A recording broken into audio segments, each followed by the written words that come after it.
Hi, Hi. I'm here at the Hawthorne Hotel with Gigi. We're doing a little photo shoot, a little interview. We're going to talk a little bit about some of the work you do. Now you do you're the official gay queen of Salem. Right.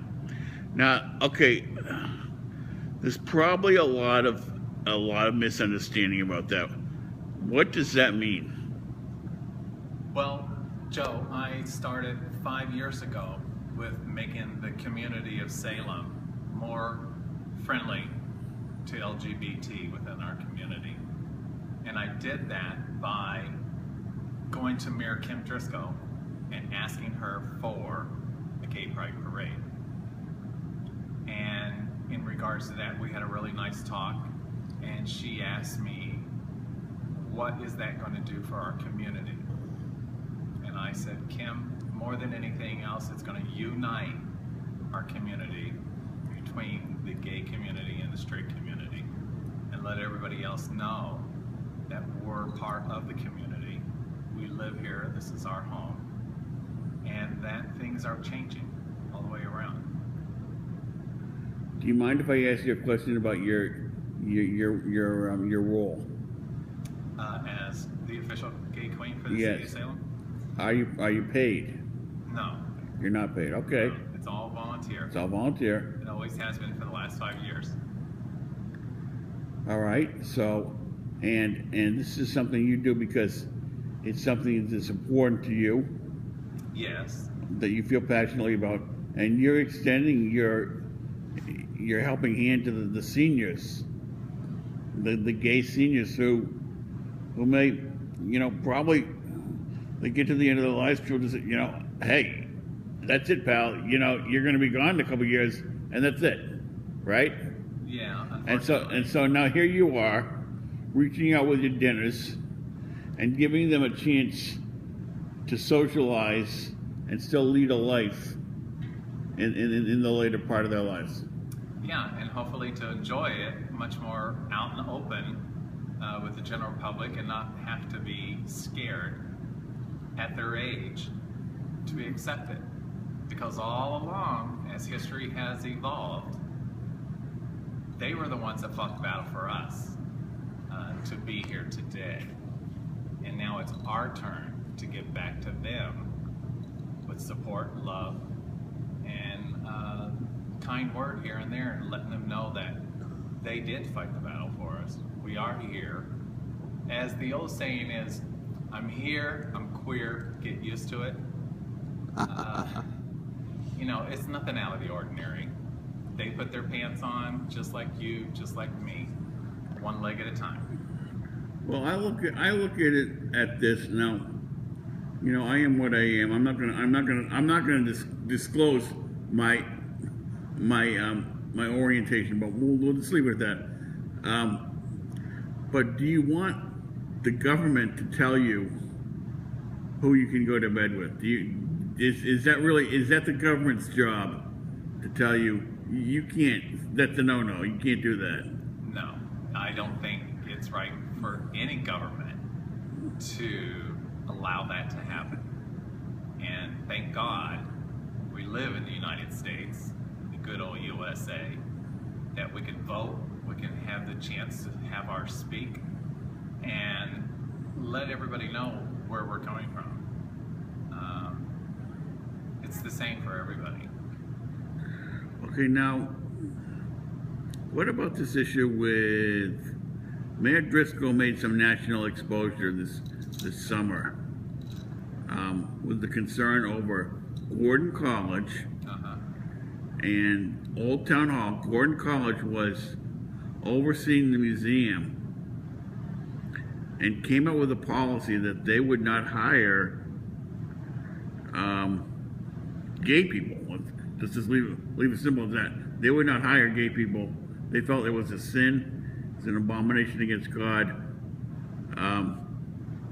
And their defense is, well, this is now you're telling me what to believe. Right. And Mayor Driscoll fired them as curators of the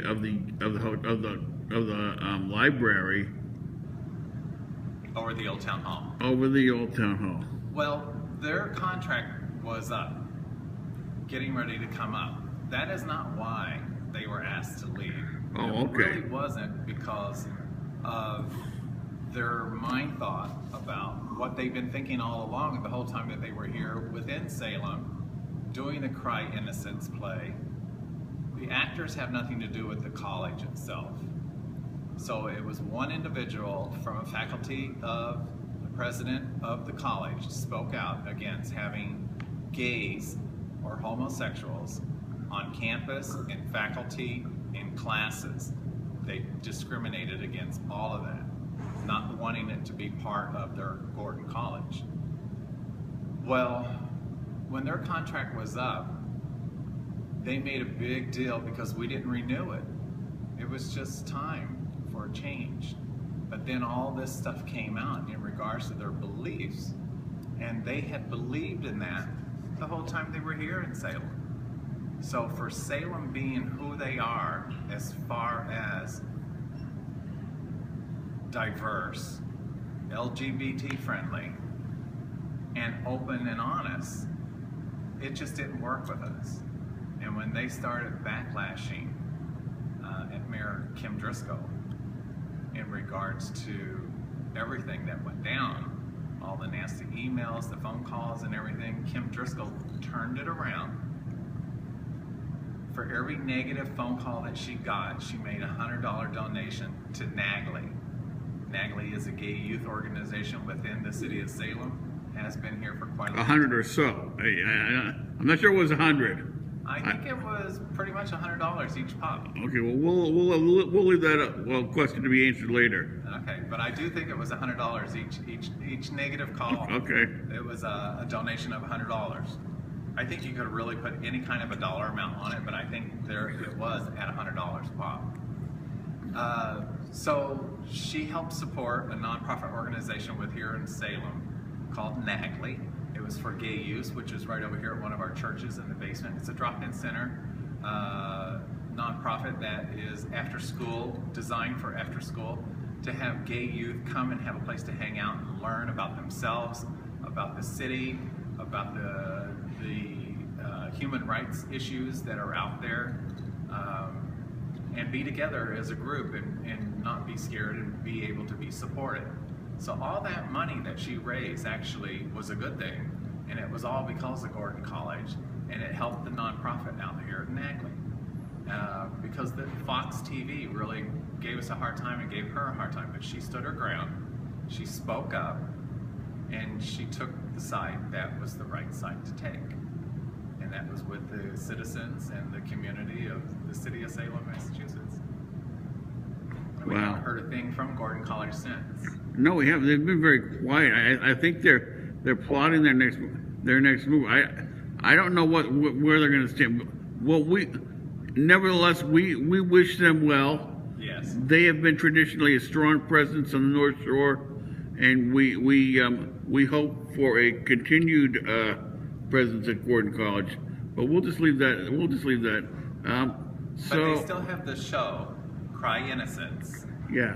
which are a different group of kids that have graduated through Gordon College, some of them, and that are alumni, but it is an acting group.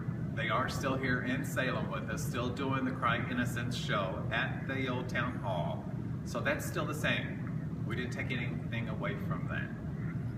All right. And what is it? Cry Innocence. Well, it's the witch trials back in Salem in the 1700s. It's a display of a show. They have interaction with the community itself and with the people that are alive and that they're around within the groups of visitors. And it's a play that plays out in the street amongst the general public. And they recruit them to be part of it, and then it ends up at the town hall upstairs. Wow. Yeah. That sounds like quite something. That might be a good October event. Well, it plays all summer long, but October is the busiest. Okay. So let's talk a little bit about what you do. What you're this has become like kind of a personal crusade for you. It seems like, or I don't mean to put words into your mouth, but You're not. you seem consumed with this. Every time I look up, oh, there's Gigi. Oh, there's Gigi again. You're everywhere. Yeah.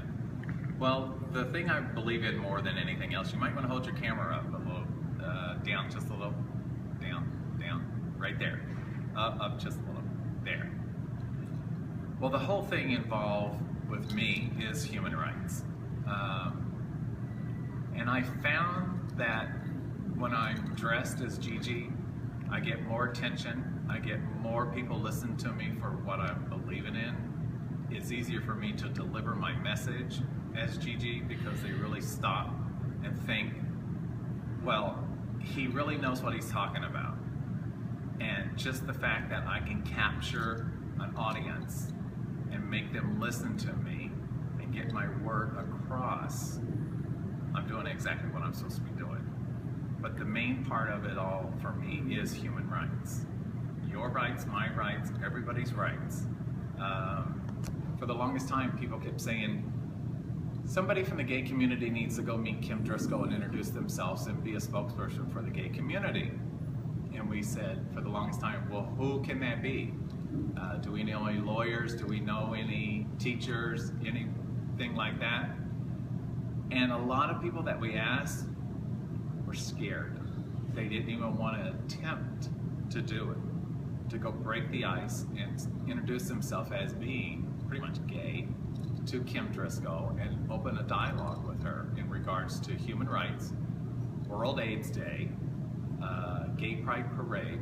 So I did sit with a lot of friends before I decided to do this 5 years ago and ask, what should I do and how should I approach it and everything else, and got really good advice to me to go ahead and just be yourself and go in and introduce yourself to her, and what's the worst case scenario.